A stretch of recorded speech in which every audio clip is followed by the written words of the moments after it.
وَلَقَدْ يَسَّرْنَا الْقُرْآنَ لِلذِّكْرِ فَهَلْ مِن مُّدَّكِرٍ.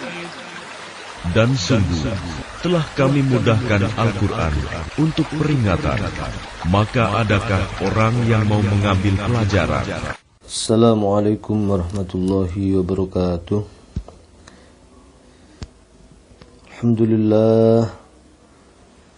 Alhamdulillahi rabbil alamin, wassalatu wassalamu ala ashrafil anbiya'i wal mursalin wa ala alihi wa sahbihi ajma'in.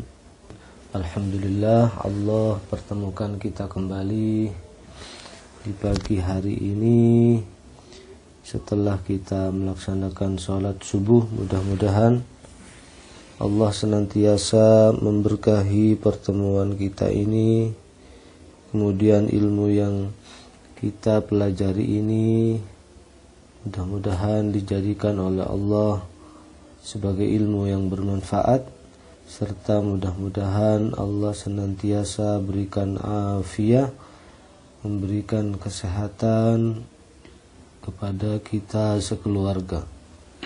Amin. Kita lanjutkan dengan pelajaran tafsir kita surah Al-An'am ayat yang ke-10. A'udzu billahi minasy syaithanir rajim. وَلَقَدِ اسْتُهْزِئَ بِرُسُلٍ مِّن قَبْلِكَ وَلَقَدِ اسْتُهْزِئَ بِرُسُلٍ مِّن قَبْلِكَ فَحَاقَ بِالَّذِينَ سَخِرُوا مِنْهُمْ مَا كَانُوا بِهِ يَسْتَهْزِئُونَ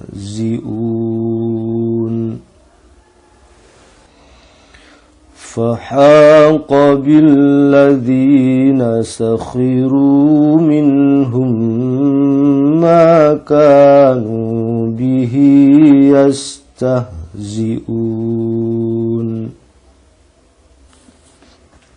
Ya, baik, kita ulangi sekali lagi aja. وَلَقَدِ اسْتُهْزِئَ بِرُسُلٍ مِّن قَبْلِكَ فَحَاقَ بِالَّذِينَ سَخِرُوا مِنْهُمْ مَا كَانُوا بِهِ يَسْتَهْزِئُونَ.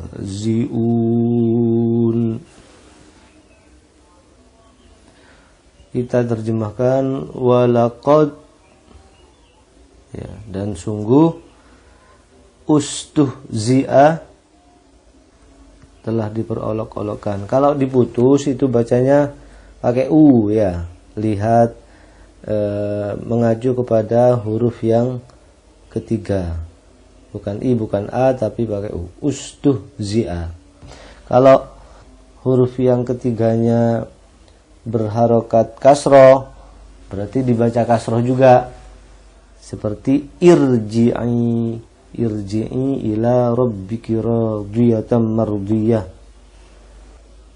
Telah diperolok-olok dan sungguh telah diperolok-olok, atau sungguh telah dihina, sungguh telah diejek. Birusulin, beberapa rasul atau rasul-rasul, min qablik, dari sebelum engkau, dari sebelummu. Sebelum siapa maksudnya? Sebelum Nabi Muhammad. Dan sungguh rasul-rasul sebelummu Muhammad telah dihina, telah diejek, telah diperolok-olok, telah diolok-olok, diejek, dihina, dimusuhi. Begitu rasul-rasul sebelum Rasulullah.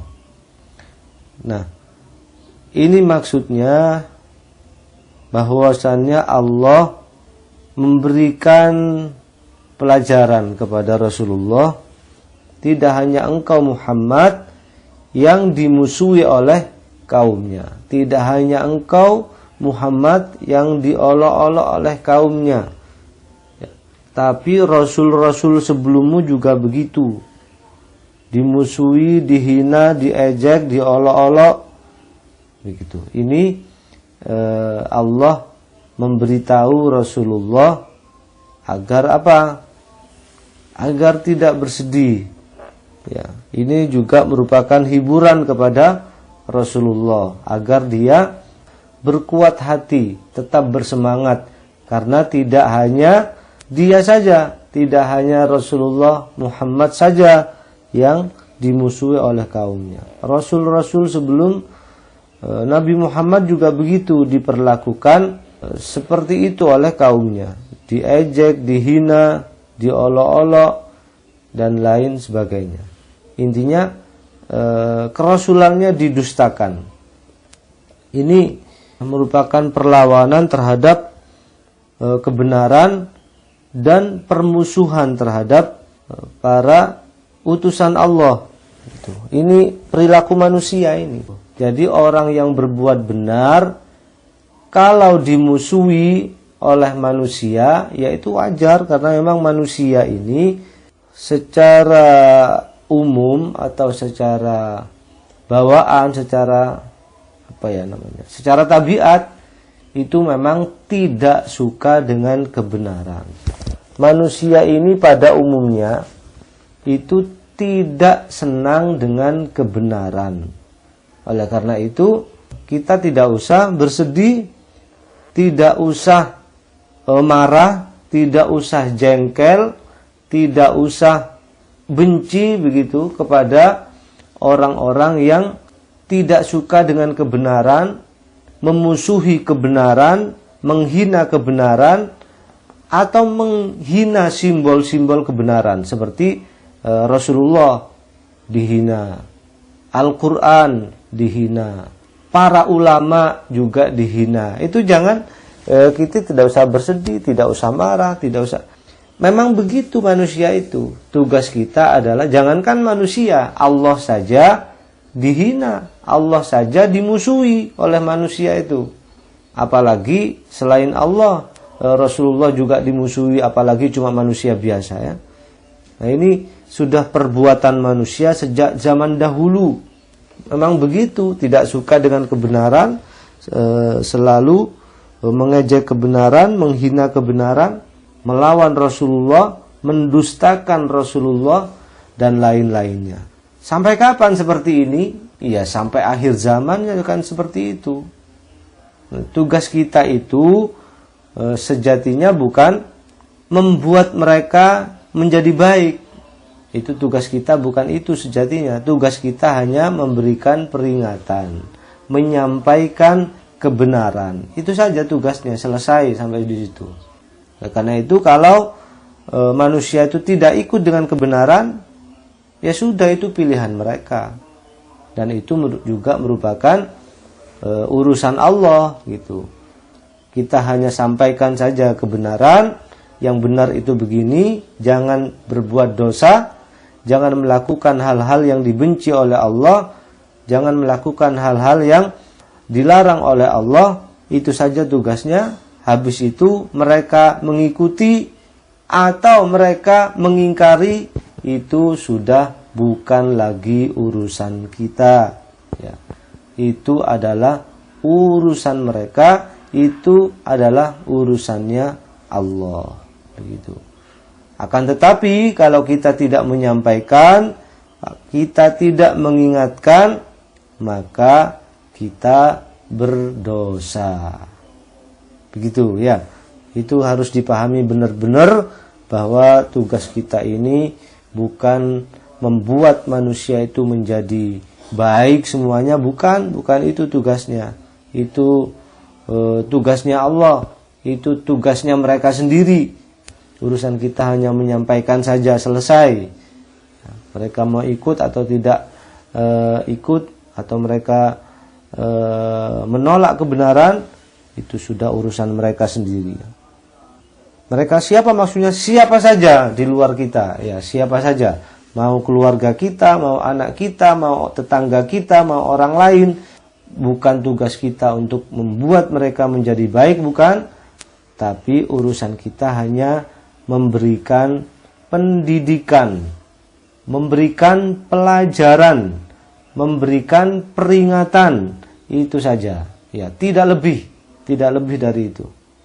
Senantiasa juga mendoakan supaya orang-orang yang mendustakan kebenaran diberikan hidayah oleh Allah. Sudah selesai. Nah, kalau konsep ini dipahami baik-baik, tentu tidak akan ada rasa kecewa ketika peringatan kebenaran itu ditolak oleh manusia. Kurang baik kayak apa? Seperti sejarahnya Abu Thalib, paman Rasulullah, sampai-sampai Rasulullah sendiri ditegur ketika paman beliau wafat, ya, karena begitu menginginkannya Rasulullah itu agar pamannya mengikuti ajaran Islam begitu. Tapi hal ini ada yang berbeda pendapat tentang hal ini. Tapi pada intinya tugas kita itu bukan memberikan hidayah, tugas kita itu hanya menyampaikan dan memberikan peringatan saja, ya. Tugas kita hanya memberikan peringatan. Selesai sampai di situ, tidak boleh memaksakan. Baik, kita teruskan. Fahaqa, ya, maka turunlah. Bisa diartikan begitu, tapi arti dasarnya sebetulnya fahaqa itu mengejar, ya. Maka mengejar, maka dikejarlah, atau maka turunlah, boleh begitu.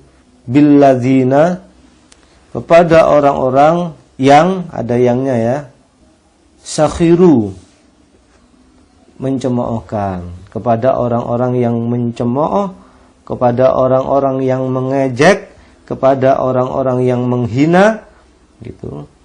Minhum, di antara mereka, makanu,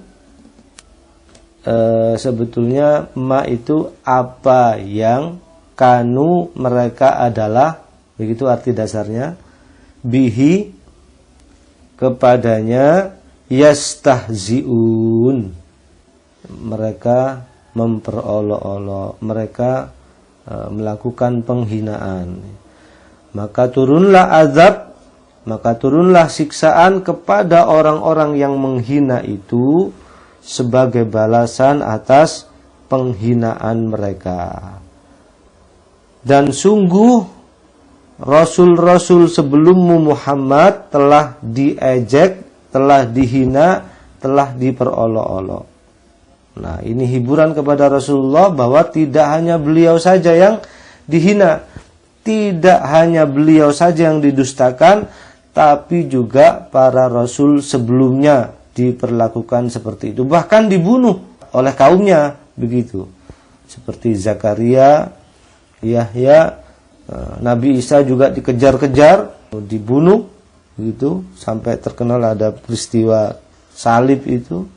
Pada bagian berikutnya, maka turunlah azab kepada orang-orang yang menghina itu sebagai balasan atas hinaan mereka. Nah, ini yang dimaksud dengan sunnatullah.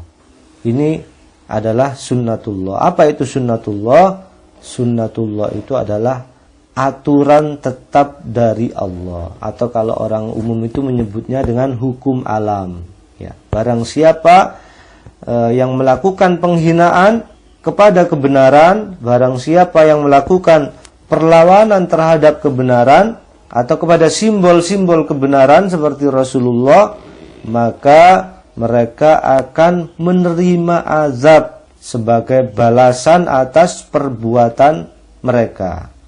Di mana azab itu diterima? Ya di dunia ini, di dunia maupun apalagi di akhirat nanti. Bahkan kalau umat-umat terdahulu dibinasakan oleh Allah, bagaimana kisahnya kaumnya Nabi Lut, kemudian kaum Ad, kaum Samud, kemudian Fir'aun dan kaumnya, mereka semuanya dibinasakan oleh Allah karena telah melawan kebenaran. Di dalam satu tafsir khusus untuk umat Rasulullah ini azabnya tidak sampai menimbulkan kebinasaan. Ya, karena ini adalah umat akhir zaman. Allah tidak berkehendak Rasulullah itu diutus kepada umat yang akan dibinasakan. Oleh karena itu bersyukurlah menjadi umat Rasulullah, menjadi umat Nabi Muhammad, karena azab yang akan diturunkan tidak menimbulkan kebinasaan, kecuali kalau sudah sangat parah. Ya. Baik, ini tabiat manusia yang memang tidak suka dengan kebenaran, selalu menolak kebenaran, selalu mengingkari kebenaran. Apa sih penyebabnya? Penyebabnya tidak lain adalah kesombongan.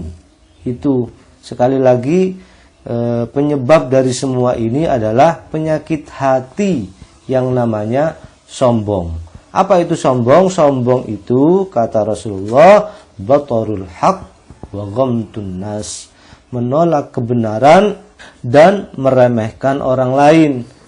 Kalau dibilangi benar, ada saja alasannya, ya. Meremehkan orang lain, hanya dia saja yang seakan-akan benar, orang lain salah semuanya. Nah, ini ciri-ciri kesombongan dan keangkuhan, ya. Baik, sebelum kita lanjutkan dengan membacakan beberapa tafsir dari kitab-kitab tafsir, kita baca di antara kita sebagian saja, ya. Saya kira cukup. Kita teruskan dengan mendengarkan tafsir dari yang pertama dari tafsir Kemenak. Apa maksud dari surah Al-An'am ayat yang ke-10 ini? Dan sungguh rasul-rasul sebelummu Muhammad telah dihina, telah diperolok-olok, maka turunlah azab kepada orang-orang yang menghina itu sebagai balasan atas hinaan mereka. Apa maksudnya ini? Setelah Allah jelaskan tentang kekacauan berfikir orang-orang kafir tentang kerasulan Muhammad, pada ayat-ayat sebelumnya mereka meminta berbagai macam bukti. Misalnya meminta Al-Quran itu turun berbentuk buku dari langit, ya, dengan tulisan di atas kertas. Kemudian mereka juga meminta Rasulullah didampingi malaikat, sehingga mereka bisa langsung menerima risalah itu dari malaikat, tidak dari Nabi Muhammad. Begitu. Atau mereka meminta agar Rasul itu berupa malaikat saja. Nah, padahal mereka tidak pernah tahu seperti apa itu malaikat. Diterangkan pada ayat sebelumnya, kalaupun Allah mengabulkan permintaan mereka, Rasul berupa malaikat, tentu malaikat itu akan diserupakan dengan makhluk yang terbaik, yaitu manusia, dan tentu bentuknya akan berupa laki-laki. Tidak mungkin Allah itu menyerupakan malaikat dengan bentuk perempuan, karena yang terbaik dari semua makhluk itu adalah laki-laki, begitu. Nah, tujuannya agar mereka bisa berkomunikasi, begitu. Mereka bisa berkomunikasi dengan Rasul itu, bisa berbicara, bisa berdiskusi dan lain-lain. Kalau ada permasalahan bisa ditanyakan kepada Rasulullah itu. Akan tetapi jika Rasul itu diserupakan manusia, maka mereka mengatakan, lah ini bukan Rasul, ini manusia biasa seperti Muhammad, manusia biasa seperti kita. Diingkari lagi, begitu. Atau kalau Rasul itu berbentuk malaikat dengan rupa aslinya, justru mereka akan mendapatkan mudarat.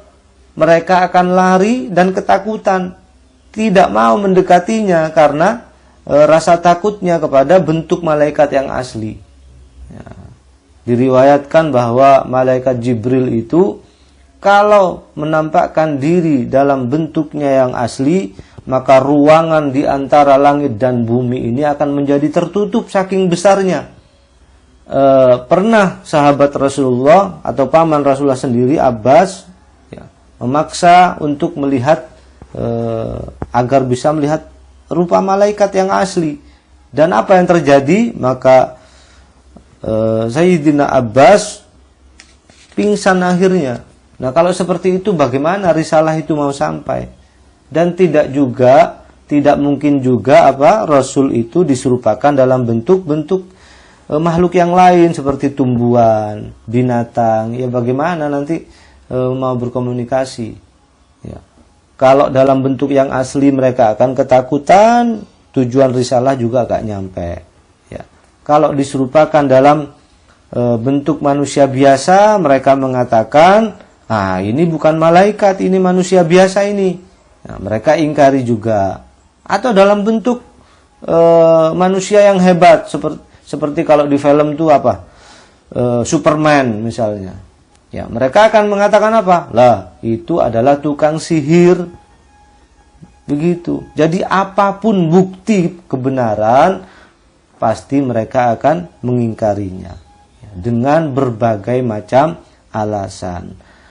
Kata Allah, sejatinya masalahnya bukan di situ, bukan pada bukti-bukti kebenaran. Apapun bukti mukjizat dan bukti kebenaran yang ditampakkan oleh Allah, semuanya akan senantiasa mereka ingkari. Ya, akan semuanya diingkari. Ya, karena masalahnya nggak di situ. Masalahnya adalah pada sikap mereka yang sombong atau tidak mau dengan kebenaran. Mata mereka sudah tertutup, ya. Telinga mereka sudah tersumbat dan hati mereka sudah terbungkus. Terbungkus dengan apa? Terbungkus dengan sifat sombongnya. Kalaupun mereka mengerti itu adalah benar, tetap saja mereka tidak akan bisa meresponnya. Ya. Meskipun mereka mendengar kebenaran, tidak akan bisa melakukannya, tidak akan bisa meresponnya, karena memang itu adalah penyakit hati yang membungkus. Kesombongan itu telah menutup dan membungkus hatinya, ya. Itu. Maka ayat ini menjelaskan bahwa sikap perlawanan mereka terhadap Nabi Muhammad serupa dengan perlawanan orang-orang kafir terhadap para Rasul Allah pada zaman dahulu. Allah berfirman dalam surah Yasin ayat 30, Ya hasratan 'alal ibadi ma ya'tihim mir rasulin illa kanu bihi yastahzi'un. Alangkah besarnya penyesalan terhadap hamba-hamba itu.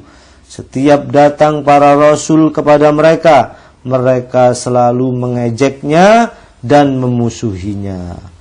Penghinaan orang-orang kafir Quraisy terhadap Nabi Muhammad adalah merupakan kelanjutan daripada permusuhan manusia terhadap para Rasul Allah, merupakan kelanjutan permusuhan manusia terhadap kebenaran sejak zaman dahulu. Sampai kapan manusia itu akan memusuhi kebenaran?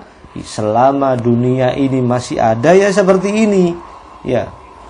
Ada yang benar, ada yang salah. Ada yang menerima kebenaran, ada yang menolak kebenaran. Begitu terus. Ya, sampai hari kiamat, ya. Maka akibat yang akan mereka hadapi tentu akan sama dengan akibat yang telah diterima oleh umat-umat terdahulu. Apa itu? Mereka akan menerima azab. Mereka akan menerima siksaan, baik di dunia ini apalagi di akhirat nanti. Ayat ini menjelaskan bahwa mereka yang mencemoohkan dan menghina para Rasul Allah akan ditimpa oleh azab. Ayat ini juga menjelaskan tentang sunnatullah, yang berlaku bagi umat manusia dari masa lalu dengan para Rasulullah. Ayat ini juga sebagai penghibur terhadap Nabi Muhammad. Penghibur bagaimana maksudnya? Bahwa barang siapa yang menghina Rasulullah atau menghina kebenaran, maka ia akan menerima kekalahan. Barang siapa yang sabar dalam menghadapi cacian dan hinaan, maka ia akan mendapatkan kemenangan. Dan pada waktu itu Rasulullah dan para pengikut beliau mendapatkan kemenangan dalam peristiwa Fathu Makkah. Idza jaa nasrullahi wal fath wa ra'aitan nasa yadkhuluna fi dinillahi afwaja. Ya. Kemudian azab yang dijatuhkan kepada umat Muhammad tidaklah mengakibatkan kemusnahan dan kehancuran. Karena Nabi Muhammad adalah Nabi yang membawa rahmat kepada seluruh alam. Oleh karena itu, ketika mereka meminta bukti-bukti mukjizat seperti permintaan turunnya kitab atau buku langsung dari langit, atau meminta Rasul berupa malaikat, maka Allah tidak mengabulkannya. Ya. Karena Allah tahu kalau dikabulkan nanti mereka juga pasti menolaknya. Kalau sudah menolak setelah diberikan bukti mukjizat oleh Allah, maka pasti mereka akan dibinasakan. Allah tidak menghendaki itu. Allah tidak menghendaki Nabi Muhammad diutus kepada umat yang akan dimusnahkan. Ya, karena itu keinginan mereka tidak dikabulkan. Karena itu bukan untuk menerima kebenaran, ya. Karena permintaan mereka itu hanya untuk memuaskan kemauannya saja, memuaskan keinginannya saja, atau memuaskan hawa nafsunya saja, bukan untuk menerima kebenaran. Allah tidak menghendaki Nabi Muhammad itu diutus kepada umat yang akan dibinasakan, karena beliau adalah Nabi terakhir untuk seluruh umat manusia. Ya. Ini adalah penjelasan dari tafsir Kementerian Agama untuk surah Al-An'am ayat yang ke-10. Keterangan yang terakhir tadi itu hanya ada di dalam tafsir ini, ya. Di dalam tafsir yang lain saya belum menemukan. Kita lihat di dalam tafsir Al-Munir. Maksud dari ayat ini adalah penjelasan dari Allah kepada Nabi Muhammad bahwa ini adalah sikap permusuhan manusia terhadap para rasul, permusuhan manusia terhadap agama, atau permusuhan manusia terhadap kebenaran. Sikap seperti ini tidak hanya ditunjukkan oleh orang-orang kafir Quraisy, tetapi juga dilakukan oleh umat-umat yang terdahulu. Bahwa balasan atas mereka adalah azab yang akan meliputi mereka. Ayat ini juga membimbing Rasulullah bahwa sunnatullah bagi orang-orang yang mendustakan agama adalah azab yang akan menimpa mereka. Ayat ini juga menjadi penyejuk hati agar beliau tidak merasa sedih. Misalnya ketika mereka meminta Rasul berupa malaikat. Ayat ini juga memberikan kabar gembira kepada Nabi Muhammad, yaitu berupa kemenangan dan hasil akhir yang baik. Nah, itulah tafsir.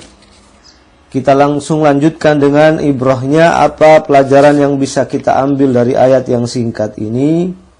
Di sini ada 5 pelajaran. Yang pertama, menolak kebenaran, mendustakan agama, dan memusuhi para Rasul Allah atau penerus para Rasul kalau zaman sekarang tidak lain adalah para ulama. Itu adalah kebiasaan manusia yang telah berlangsung dari masa dahulu dan akan berlangsung terus sampai hari kiamat, ya. Itu yang pertama. Jadi perlu dipahami. Kalau ada orang dinasehati dengan yang baik itu menolak, mengingkari, kita tidak usah bersedih. Siapapun yang kita nasihati, baik istri kita, anak kita, keluarga kita yang lain, tetangga kita, ataupun umat manusia secara umum, ya. Kita hanya tugasnya mengingatkan saja, bukan membuat mereka menjadi baik, enggak. Nah, mereka jadi baik atau tidak baik, mereka ikut yang benar atau mengikuti yang salah, itu adalah urusan mereka sendiri, itu adalah urusan Allah, bukan urusan kita, ya. Kita memaksakan mereka agar jadi baik, justru kitalah yang berdosa nantinya. Yang pertama.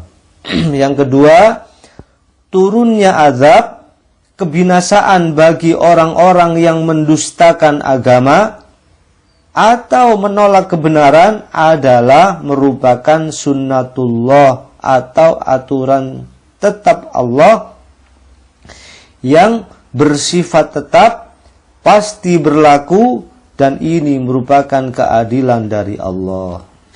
Yang ketiga, pelajarannya adalah bahwa penyebab perilaku penolakan terhadap kebenaran dan mendustakan agama serta memusuhi para rasul Allah atau para ulama, ini adalah penyakit hati berupa keangkuhan dan kesombongan. Kita ingat kisahnya nenek moyang kesombongan. Siapa itu? Tidak lain adalah iblis. Ketika diperintah sujud kepada Adam, maka dia menolaknya. Ditanya sama Allah, kenapa wahai iblis engkau tidak mau sujud kepada Adam padahal aku yang memerintahkanmu? Maka jawabannya melenceng, ya. Aku ini lebih baik daripada Adam, aku enggak mau. Padahal Allah yang menyuruh tuh. Apalagi cuma kita yang menyuruh orang lain berbuat benar, terus ditolak, ya sangat wajar, ya. Allah saja ditolak sama iblis. Itulah penyakit sombong. Hati-hati dengan penyakit yang satu ini, ya, karena ini merupakan dosa yang luar biasa besarnya, ya. Bahkan dalam sebuah hadis qudsi bahwa dikatakan bahwa sombong itu merupakan selendangnya Allah. Barang siapa yang berperilaku sombong, menolak kebenaran dan meremehkan orang lain, maka sungguh dia telah mencuri selendangku, kata Allah. Itu yang ketiga. Yang keempat, pelajarannya adalah bila kesombongan telah menjangkiti hati manusia, maka ia akan selalu menolak kebenaran. Dia akan selalu meremehkan orang lain, meremehkan yang lain, meremehkan kelompok lain. Yang benar dan besar hanya dirinya saja dan kelompoknya. Apapun argumentasi kebenaran yang kita sajikan, apapun bukti kebenaran yang kita utarakan, yang kita tampakkan dan tak terbantahkan, tetap saja ia akan menolaknya, karena sudah kesombongan telah menjangkiti hatinya. Itu yang keempat. Pelajaran yang terakhir adalah bahwa ayat ini mengajari orang-orang yang beriman tentang sunnatullah bagi orang-orang yang mendustakan agama. Ayat ini juga mengajari orang-orang yang beriman agar tidak bersedih ketika peringatan kebenaran ditolak dan dimusuhi oleh manusia. Ayat ini juga mengajari orang-orang yang beriman tentang kabar gembira bagi orang-orang yang beriman, yaitu kemenangan dan hasil akhir yang baik. Ya, itulah tafsir dan ibrah dari surah Al-An'am ayat yang ke-10. Sebelum diakhiri, mungkin ada yang mau ditanyakan sehubungan dengan ayat yang mulia ini, surah Al-An'am ayat yang ke-10. Cukup jelas, ya, saya kira. Inilah Al-Quran, bahwa sebagian besar ibrahnya, sebagian besar pelajarannya adalah tentang masalah hati ya. Selain juga adalah masalah hukum-hukum. Baik, kalau tidak ada yang mau ditanyakan, kita akhiri pengajian kita ini dengan kafaratul majlis. Subhanakallahumma wa bihamdika asyhadu an la ilaha illa anta astaghfiruka wa atubu ilaik. Kurang lebihnya mohon maaf. Billahi taufiq wal hidayah. Wassalamualaikum warahmatullahi wabarakatuh. Walhamdulillah.